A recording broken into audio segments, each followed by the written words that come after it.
glória a Deus, queridos. Por aqui está o missionário Wagner de Jesus, presidente da igreja Ministério Só Jesus Liberta, que a sede da nossa igreja está em São Luís do Maranhão, Brasil, exatamente aqui no lugar onde eu estou gravando essa mensagem, em frente à televisão difusora no bairro da Camboa, São Luís, amém? Maranhão. Ponto. Estamos aqui para trazer a segunda mensagem de hoje em vídeo e áudio para você. Então estamos tratando como é poderosa a nossa linguagem para destruir pessoas ou para abençoar, para edificar. Então nós estamos tratando aí de Tiago 3,6, quando a nossa língua não tem um freio, que somente as palavras de ensino bíblico podem nos trazer esse freio, se usarmos os alertas que a Bíblia fala sobre isso, amém? Então, dentro desse parâmetro, eu quero trazer o que nós encontramos em Mateus 26:73, onde disseram para Pedro: a tua fala te denuncia, tu é um deles, porque tua fala te denuncia. Querido, olha essa questão aqui. Quando Jesus foi preso, olha a questão da linguagem do cristão. Como o mundo que já conhece alguma coisa sobre o Evangelho, mas ainda não quer, ainda rejeita, mas o mundo sabe, quando tem cristãos pregando, vivendo como cristão em redor deles. Então aqui está contando a hora da prisão de Cristo. Ele foi preso e de noite Jesus estava preso e ali perto estava Pedro, no meio de pessoas, no meio de policiais que haviam prendido Jesus e outras pessoas que estavam ali acompanhando a prisão de Jesus, e o único dos discípulos que estava lá era Pedro.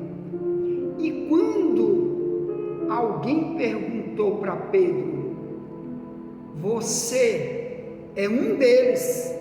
Aí ele disse: eu não. Ele falou isso, irmão, com medo de ser preso também e morrer, porque naquela época eles odiavam Cristo, odiavam qualquer um que andava com ele, vivia com ele.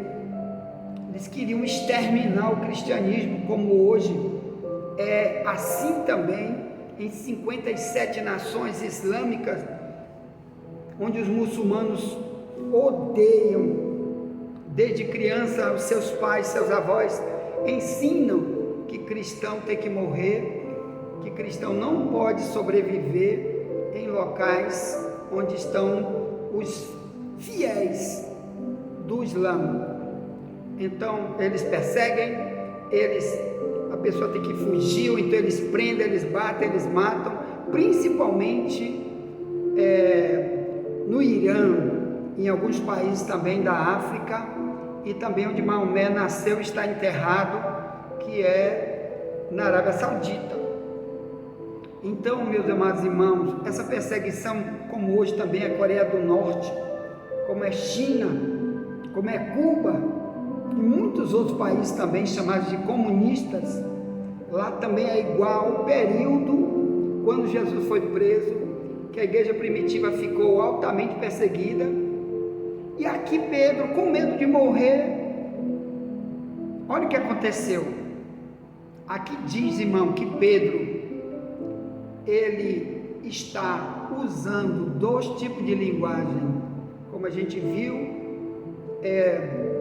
no vídeo anterior, no áudio anterior, que a nossa boca não pode ter dois tipos de água. Não pode brotar o cristianismo da nossa boca e ao mesmo tempo o desvario, a loucura, provar que eu sou um desviado, ou que eu não tenho Deus, ou que eu não faço parte alguma do cristianismo através do que eu falo. Então vamos ler o texto para você entender. Mateus 26:69 em diante se lê assim: Ora, Pedro estava sentado fora no pátio. Estou lendo aqui na minha Bíblia, na tradução Ferreira de Almeida, revista corrigida, que está mais perto do original. E aproximando-se dele, uma criada disse: tu também estavas com Jesus o Galileu.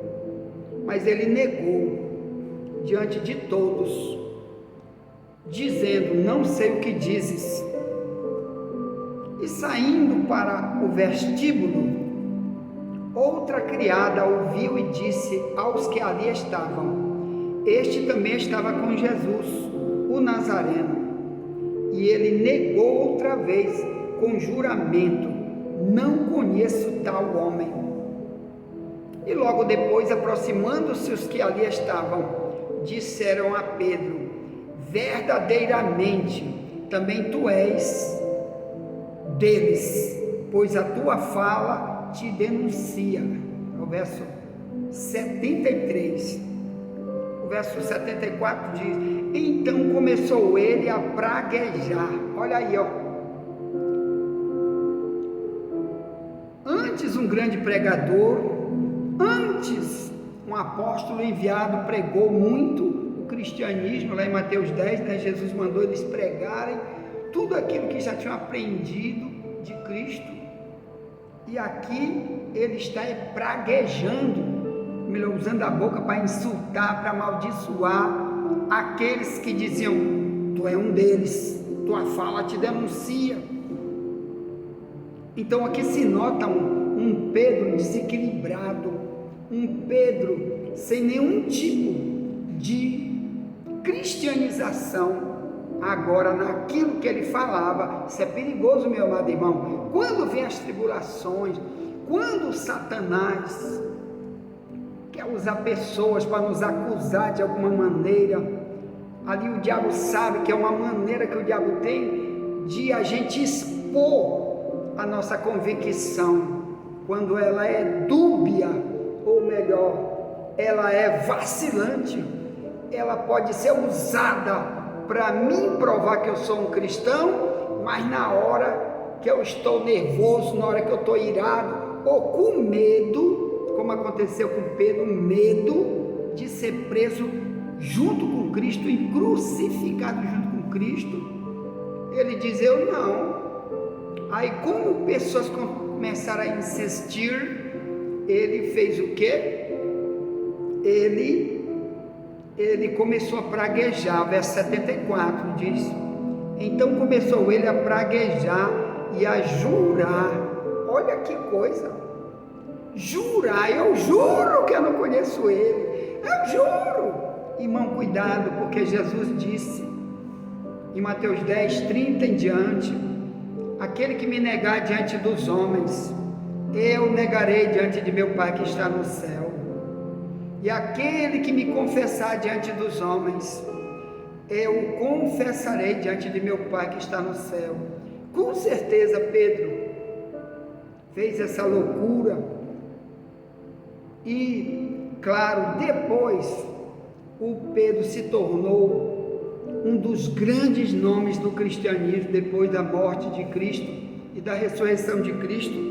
Mas nesse momento aqui que estamos lendo, ele se mostra igual, irmão. Muitos cristãos carnais que nós vemos por aí hoje, quando alguém encontra você no shopping ou na praia, ou no teu trabalho, ou no colégio, e pergunta: você é cristão?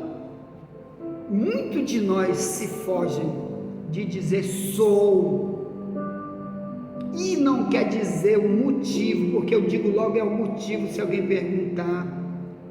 Mas o interessante aqui, irmão, que nós vemos no texto, é que o cristão verdadeiro, ou melhor, qualquer pessoa que esteve com Cristo, ele aprendeu uma outra linguagem. Olha aí o interessante. Ele aqui na Bíblia não diz o que fez Pedro falar para que pessoas começassem a dizer: tu é um deles, porque a tua fala te denuncia. Aqui não diz o que foi. Eu acho, então tem coisa que a gente pode imaginar, mas não está correto dizer foi isso e aquilo, porque não está no texto. O que eu acho é que Pedro, de alguma maneira, começou a defender Cristo e até recitar coisas da Bíblia que Cristo pregou, porque desde Mateus 10 ele era um pregador, ele era um dos pregadores. Enquanto Cristo pregava para um lado, ele e os outros discípulos iam de 2 em 2 pregando nas outras cidades. Então ele queria ali, para continuar sua missão, ele estava falando alguma coisa que o denunciava como estando com ele, ou por algum tempo aprendeu com ele, porque a fala denuncia. Então, meu amado irmão, quero só dizer isso aqui para você, dentro desse segundo áudio, que a nossa fala, como cristão, ela precisa ser denunciada onde chegarmos. O que pregamos e o que aconselhamos os outros, ou o que defendemos, seja onde for, tem que ser como cristão, porque você sabe que a gente, meu amado irmão, tem no meio de nós pessoas que, quando estão lá nas suas carnalidades, muitas vezes dizendo que são cristãos antes, mas lá, quando o diabo futuca ele já está ali demonstrando que é um ímpio. Por exemplo, certa vez eu estava na casa da minha mãe e ali estava um senhor evangélico, pai de uma parente nossa que estava lá, e eu cheguei lá na hora que estava passando o jornal da televisão,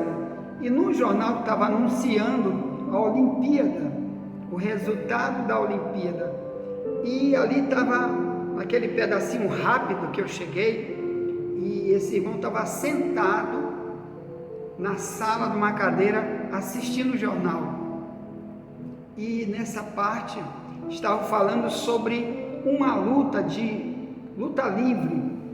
Então o Brasil ia ganhar a medalha ou perder a medalha se uma mulher que estava sendo atleta ganhasse ou perdesse. E na hora apareceu a brasileira lutando com a outra mulher, duas jovens de seus 20 anos mais ou menos, uma batendo no rosto da outra. Aí ele aqui dizia: bate nela, quebra o nariz dela mesmo, bate, bota para sair sangue, quebra a boca dela. O irmão crente, aí eu disse para ele: meu irmão, já imaginou se fosse a tua filha que estivesse pegando esses bogue aí na boca, no olho, no nariz, se quebrando toda através do bogue dessa outra? A Bíblia diz que tu tem que amar teu próximo como tu te ama. Já imaginou que tipo de pessoas passasse aqui agora e visse você dizendo isso? Nunca ninguém ia acreditar que você é uma pessoa cristã, porque o cristão, ele é benigno e nunca maligno com ninguém, ou melhor, ele não deseja o mal de ninguém, ele não quer o mal para ninguém. Aí ele ficou todo desconcertado: meu irmão, me perdoe. Meu irmão, eu não preciso te perdoar, tu precisa buscar em Deus o perdão, porque isso daí não é conduta de cristão. Você vai jogar muita gente fora do cristianismo se tu agir assim em outras oportunidades, onde você estiver numa festa na casa de alguém, ou em algum lugar onde aparecer esse tipo de confronto do diabo, porque luta, seja ela qual for, Gálatas 5, 19 ao 21, é obra da carne. Quem pratica a obra da carne não vai entrar no céu, principalmente a porfia, um bater no outro, um ganhar o outro com porfia, o outro ser derrotado, chorando, gritando. Isso daí Deus não aceita de ninguém. Imagine a gente estar torcendo para o outro quebrar a cara do outro. Então, se tu não quer nunca isso para teu filho, nunca fica irado, querendo que o mal ocorra no outro, por causa de futebol, por causa disso, daquilo. Então, irmãos, isso se vê muito por aí, essa fala denunciando pessoas no meio dos ímpios.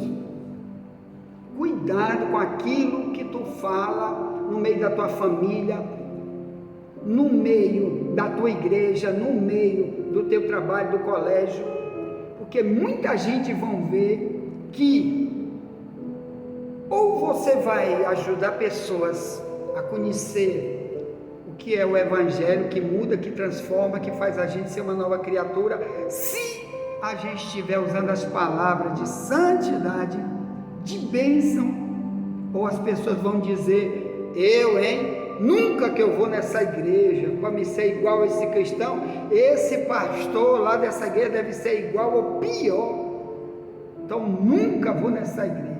Então, meu amado irmão, tenha cuidado, porque a fala vai denunciar, ou melhor, Deus, se formos verdadeiros imitadores de Cristo e da igreja primitiva, a fala vai ser um instrumento para afastar pessoas ou para trazer pessoas para Cristo. Então vamos vigiar muito no que falamos, amém? Porque através da nossa língua a gente pode trazer bênção ou maldição para pessoas, e Deus não quer isso para nós, tá bom? Ainda bem que Pedro, irmão, depois em Gálatas 2, verso 9, se vê Pedro com a coluna, uma das colunas de Jerusalém, assim que Paulo chama ele, ou melhor, ele agora convertido, liberto, nova criatura, agora líder na igreja, porque era Pedro, Tiago e João, em Jerusalém, e em outras cidades tinha Paulo, tinha outros, em outros países pregando como líder também, mas em Jerusalém era Pedro, Tiago e João, depois da ressurreição de Cristo.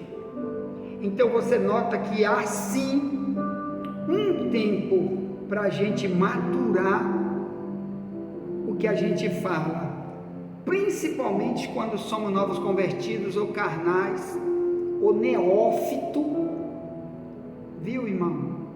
Nós somos usados por Satanás com a linguagem para escandalizar os outros, para amaldiçoar, para chamar palavrão, palavras que o cristão não pode chamar jamais, principalmente para insultar, para praguejar, como diz aqui em Mateus 26, 74, ele começou a praguejar e jurar. Imaginou você sair jurando por aí, eu não sou cristão, rapaz, me larga de mão, não tenho nada com Cristo. Foi isso que ele fez, mas graças a Deus, depois, o Pedro aí tem duas fases, tem cristão que vai ter essas duas fases, mas infelizmente, irmão, tem cristão que vai ser só uma fase, vai entrar na igreja, não vai se libertar de nada, sua língua vai ser a mesma lá do mundo, sempre vai ser o ignorante, o brabão, o iradão, né, que briga com todo mundo, tudo ele briga para sempre, e ele vai ser usado pelo diabo para sempre, quando Satanás futucar ele, mas na igreja ele ora, ele prega, mas o Pedro não, irmão, ele teve duas fases, e nós todos devemos ter essas duas fases, uma antes de verdade se encontrar com o Espírito Santo, para ele nos dar o fruto do Espírito, em Gálatas 5:22, chamado amor, paz, bondade, longanimidade, temperança. Temperança quer dizer autocontrole. Deus vai me ensinar a me controlar, refrear minha língua, do jeito como você freia um carro, ou freia um navio quando quer frear, assim Deus quer, diz Tiago 3, todos nós colocamos freio, nas bocas de cavalo, mas o homem ímpio, carnal, que é usado pelo diabo, ele não vai frear. Por isso tanta morte, tanto amigo que perde amigo, tanto casamento se desfaz, porque palavras têm poder de amaldiçoar quando a gente não se denuncia como cristão através da nossa fala. Cuidado com isso, amém? Ponto. Bem, envie essa mensagem para alguém. Já voltaremos para a terceira mensagem sobre o poder da fala, em nome de Jesus, amém? Nunca te esquece, somente a verdade nos libertará.